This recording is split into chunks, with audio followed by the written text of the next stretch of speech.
ഒരു ഭാര്യ ഭർത്താവിന് വേണ്ടി ജീവിക്കും. ഭർത്താവിന് വേണ്ടി ജീവിക്കണ്ട. ജീവിതം ആർക്കാണ്? അള്ളാഹുക്ക് വേണ്ടിയാണ്. അള്ളാഹുക്ക് വേണ്ടി ജീവിക്കുക.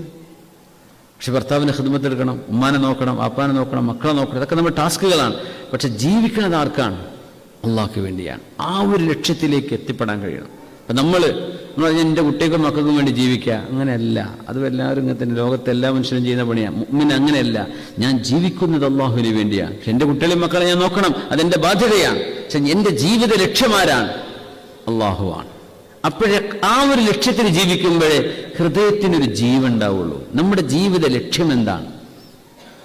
സമ്പത്തിന് വേണ്ടി ജീവിക്കേണ്ട, സ്ഥാനമാനങ്ങൾ കിട്ടാൻ വേണ്ടി ജീവിക്കേണ്ട. ചിലരങ്ങനെ കുറേ കാലം, ഞാൻ ഇപ്പം ഇത്രയും കാലം പണിയെടുത്തിട്ട് ഇന്ന ഒരു സെക്രട്ടറി ആക്കിയിട്ടില്ലല്ലോ, ഇന്ന പ്രസിഡന്റ് ആക്കിയിട്ടില്ലല്ലോ, അതിനൊന്നും ജീവിക്കേണ്ട. അതിപ്പോൾ കിട്ടും, ചിലപ്പോൾ കിട്ടിയില്ല, അപ്പോൾ കിട്ടിയത് പിടിച്ച് വാങ്ങിയെന്ന് വരും, അപ്പോൾ നമ്മൾ വിചാരിക്കാത്തവർ കൊടുത്തെന്ന് വരും. അങ്ങനെയൊന്നും വിഷയമല്ല. അതൊക്കെ ദുന്യാവിൻ്റെ ചില തർത്തീബുകളാണ്. നിങ്ങളുടെ ലക്ഷ്യം മനസ്സിനുള്ളിൽ അള്ളാഹുവാണോ?